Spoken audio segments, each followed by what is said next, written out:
ये है पार्ट 4। बाकी पार्ट्स के लिंक डिस्क्रिप्शन में हैं, तो सबसे पहले उन्हें देखिए, फिर इसे देखिए। फांग पेंगजू को मारकर जियांग इस लड़ाई को खत्म करता है। तभी उसे अपने बॉडी में कुछ अलग सा महसूस होता है, जिस वजह से उसका फोकस अंदर चला जाता है। वो देखता है फायर कलर की नसें और भी लंबी हो गई हैं। वो कहता है, मेरी दांव मेरिडियंस अचानक और फुर्तीली हो गईं। तभी उसके सामने एक अर्थवर्म रेंगते हुए आती है। उसे देखकर वो हैरान होकर कहता है, अर्थवर्म, क्या ये मेरी दांव मेरिडियन की ट्रू स्पिरिट है? उस अर्थवर्म के पेट में फायर कलर का कुछ होता है। वो जियांग के सामने आकर अपने मुंह से निकालकर उसे देती है। उन दो फायर कलर गोलों को देखकर जियांग कहता है, ओह, अब समझा। ये मेरी दांव मेरिडियन ही थी जिसने लड़ाई के दौरान फंडामेंटल दांव को उत्तेजित किया। यानी इन दो गोलों में दांव की ताकत होती है।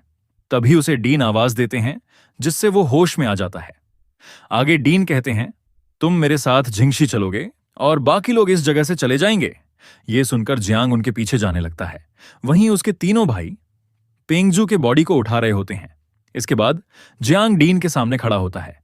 डीन उससे पूछते हैं, जैसा कि तुमने कहा, फांग देकाई की गवाही के अलावा इस द्वंद्व से पहले तुम्हारे पास ऐसा ठोस सबूत नहीं था जिसे सार्वजनिक किया जा सके, है ना? इस पर जियांग कहता है, सही है, लेकिन मेरे उसके बारे में समझ के अनुसार वह मरने से पहले स्वाभाविक रूप से सबको ठोस सबूत खुद बता देता। फिर डीन कहते हैं, तुम्हें धीरज रखना चाहिए था और दांव कोर्ट के फैसले का इंतजार करना चाहिए था। क्या तुम्हें नहीं लगता कि अभी ये सब करके तुम बहुत उतावले और लापरवाह हो रहे हो? इस पर जियांग कहता है, जियांग वांग समझता है, लेकिन 2 दिन में इनर कोर्टयार्ड में स्टूडेंट का चयन होना है, और चूंकि फांग पेंगजू पहले ही अपनी दांव मेरिडियन प्रकट कर चुका था, वह निश्चित ही डीन का डिसाइपल बन सकता था। आखिरकार जियांग वांग आउटडोर कोर्ट के लोगों को मारने की हिम्मत कर सकता है, लेकिन डीन के डिसाइपल को मारने की हिम्मत नहीं करता। समय बहुत कम था, इसलिए मुझे रिस्क लेना पड़ा। फिर डीन कहते हैं, ठीक है, फांग पेंगजू ने जो मेरिडियन ओपनिंग पिल इस्तेमाल की थी वह तुम्हारे पास से ली गई थी। फिर तुम्हारे पास अपनी मेरिडियन ओपनिंग पिल कहां से आई? कृपया इस पूरे मामले को विस्तार से कोर्ट के सामने समझाओ। इस पर जियांग उन्हें जो भी उसके साथ उस झोपड़ी यानी हुआनचेन टेम्पल में हुआ सब बताने लगता है। कैसे 3 लोगों ने मिलकर झुओ ग्वांगलिये को मार डाला और उनके कपड़े से ही उसे ये पिल मिली। ये सुनकर डीन कहते हैं, आखिरकार इस डिसाइपल को मेरिडियन ओपनिंग पिल एक सीनियर झुओ ग्वांगलिये नामक व्यक्ति की लाश में मिली। ये सब इस डिसाइपल के हुआनचेन टेम्पल के अनुभव हैं। वहां दफन कब्रें इस डिसाइपल के लिए सबूत बन सकती हैं। वहीं ये बता के जियांग मन में सोच रहा होता है, मेपलवुड सिटी के पास इतनी बड़ी लड़ाई को अनदेखा करना डीन के लिए असंभव है। शायद शहर का आपराधिक जांच विभाग पहले ही जांच करके लौट चुका हो, इसलिए मुझे इस पूरी प्रक्रिया की बातें छिपाने की जरूरत नहीं, सिवाय उस टाइक्शू इल्यूजरी रियल्म के जिसे मैंने आखिर में पाया। वहीं डीन अपने पास जो रूट है उसे जोर से घोंसे से दबाते हैं, जिससे उस रूट की चीखें निकल जाती हैं। फिर वो कहते हैं, उन सालों ने बिना किसी डर और परवाह के झुंग राष्ट्र की धरती पर वॉर लड़ी। ये बड़ी शर्म की बात है हमारे लिए। उनका गुस्सा देखकर जियांग के भी पसीने टपकने लगते हैं। फिर डीन आगे कहते हैं, ठीक है, तुम्हारी मेरिडियन ओपनिंग पिल का स्रोत साफ हो गया है। अब से तुम इस इंस्टीट्यूशन के सामने खुद को डिसाइपल कह सकते हो। कृपया चले जाओ। ये सुन जियांग उन्हें ग्रीट कर बाहर आता है। ये देखकर रूचिंग उसका नाम चिल्लाते हुए उसके पास आता है। रूचिंग को देखकर जियांग कहता है, रूचिंग, तुम यहां क्यों हो? बड़े भाई और दूसरे भाई कहां हैं? इस पर वो सोचते हुए कहता है, बड़े भाई ने कहा कि वह फांग पेंगजू की लाश फांग फैमिली को वापस भेजेंगे, लेकिन दूसरा भाई गायब हो गया। इस पर जियांग कहता है, दूसरा भाई जरूर कहीं शराब पी रहा होगा। हालांकि मैंने कुछ गलत नहीं किया, पर मैं उसकी भावनाएं समझता हूं। इस पर वो जियांग को धक्का देकर ले जाते हुए कहता है, चिंता मत करो, जो नीच और घटिया लोग अपने भाइयों का कत्ल करते हैं वे मरने के लायक हैं। बड़ा भाई और दूसरा भाई जल्द ही समझ जाएंगे। तीसरे भाई, तुम इन दिनों बहुत मेहनत कर रहे हो। आओ, रुचिंग तुम्हें 3 खुशबू वाले पवेलियन में ले चलता है। फूलों की शराब पिएंगे और आराम करेंगे। इस पर जियांग उसे रोकते हुए कहता है, अरे शोर मत करो, शोर मत करो, मैं सच में थक गया हूं। अभी बस हॉस्टल जाकर अच्छी नींद लेना चाहता हूं। ये सुन रुचिंग रुक जाता है। फिर दूसरी तरफ जाते हुए कहता है, मुझे अकेले ही मिस मियाओयू से मिलना होगा। इस पर जियांग कहता है, जाओ जाओ, ये तीसरा भाई तुम्हारे अच्छे इरादों की कद्र करता है। इसके बाद वो अपने रूम के सामने जाकर खड़ा होता है। दुखी मन से सोचता है, पल भर में सब बदल गया। फिर रूम खोलता है और उसकी पुरानी यादें ताजा हो जाती हैं। इसी रूम में वो पांचों भाई खूब मस्ती मजा करते थे। ये सब याद आने से जियांग की आंखों से आंसू बहने लगते हैं। वो सोचता है अब पीछे लौटने का कोई रास्ता नहीं।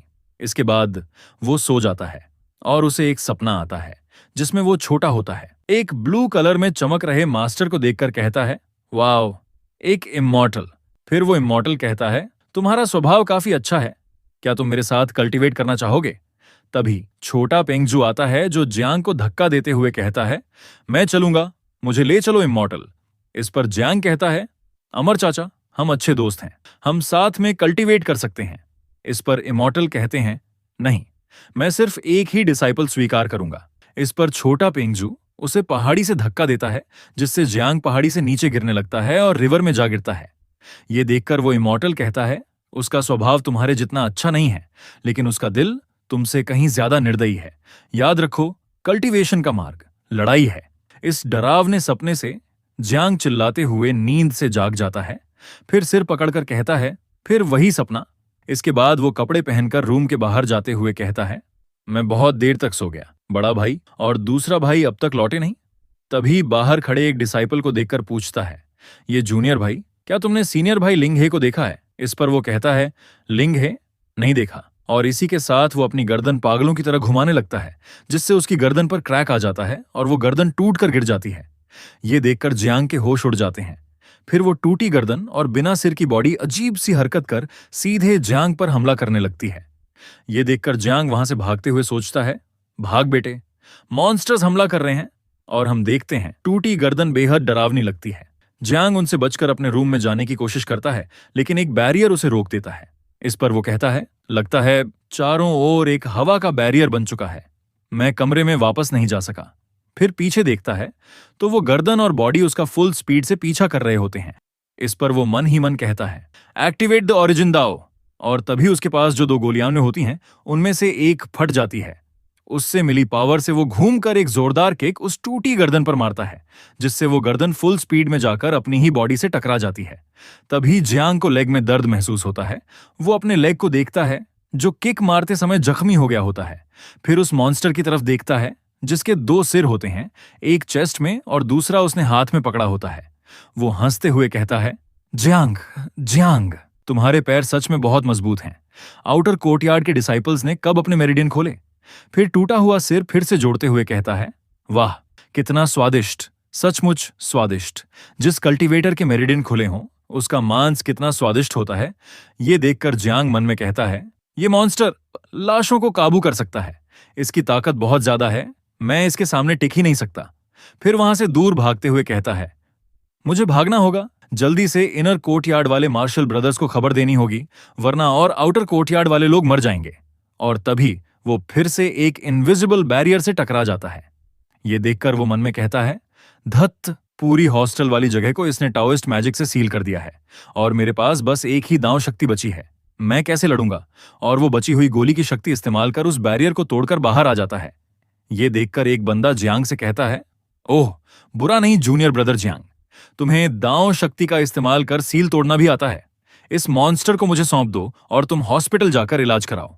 और ये होता है इनर कोर्टयार्ड का 3rd ईयर का स्टूडेंट ली जियानक्यू। तभी उसके पीछे खड़े डीन कहते हैं, जरूरत नहीं, इस मामले को मैं खुद संभाल लूंगा। इस पर जियांग अपना जख्मी लेग पकड़कर उस मॉन्स्टर के बारे में बताने लगता है। डीन, हमला करने वाला मॉन्स्टर लाशों को काबू करने में माहिर है और आउटर कोर्टयार्ड का एक डिसाइपल मारा जा चुका है। इस पर डीन अपने हाथ से एक रूट निकालते हैं जो जियांग के जख्मी लेग में जाकर थोड़ा सा अंदर घुस वहां का जर निकाल लेता है। ये देखकर जियांग मन में कहता है, मेरे पैरों में जो शवविष था वह पूरी तरह से चूस लिया गया। वहीं वो मॉन्स्टर घरों से जंप मारते हुए भागने लगता है। ये देखकर डोंग आह कहते हैं, अनऑर्थोडॉक्स मेथड्स को यूज कर हमारे लोगों को मार रहे हो और अब भागने की कोशिश कर रहे हो, क्या तुम मुझे डोंग आह को हल्के में ले रहे हो? और वो अपने दोनों हाथ जमीन पर जोर से मारते हुए कहते हैं, जेड कैड्स, जिससे जमीन से बहुत सारी रूट्स निकलकर उस भागते हुए मॉन्स्टर के पीछे लग जाती हैं। उन रूट्स को देखकर वो मॉन्स्टर डरते हुए कहता है, मैंने तो खुद डोंग आह को जगा दिया, मैंने गलती कर दी, अब क्या करूं? और इसके बाद वो मॉन्स्टर अपने एक सिर को दूसरी तरफ फेंकते हुए कहता है, अलग अलग निकल चलते हैं। और तभी वो बॉडी उन रूट्स द्वारा पकड़ ली जाती है, लेकिन वो गर्दन सही सलामत रहती है। अपनी बॉडी को उन रूट्स द्वारा पकड़ा देखकर मन ही मन कहती है, अगर डोंग आह ने हस्तक्षेप कर दिया तो हमारे जीतने की कोई संभावना नहीं है, बेहतर है भाग जाए।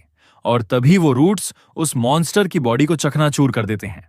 ये देखकर वो सिर वहां से भागने लगता है और उस एकेडमी के गेट के ऊपर से जंप मारकर बाहर जाते हुए सोचता है, वैसे भी जानकारी हासिल हो चुकी है, वो बस एक साधारण सा छोटा ताओवादी पुजारी है जिसने अपनी मेरिडियन खोली है, वापस जाकर सेंटेस को रिपोर्ट करेंगे। लेकिन तभी उस गेट से 2 रूट्स के हाथ निकलकर उस सिर को जोरदार पंच मारते हैं, जिससे उसके बहुत सारे दांत गिर जाते हैं और वो एक मशरूम जैसे फ्लावर में जाकर अटक जाता है। वो मन में सोचता है, धत्त तेरी, इतनी दूर होने के बावजूद भी ये डोंग आह के नियंत्रण में है। और तभी उसके सामने डोंग आह आ जाते हैं और कहते हैं, तुच्छ मॉन्स्टर, हिम्मत कैसे हुई डोंग आह की सीमा में आकर उग्रता दिखाने की? बताओ तुम्हें किसने भेजा है?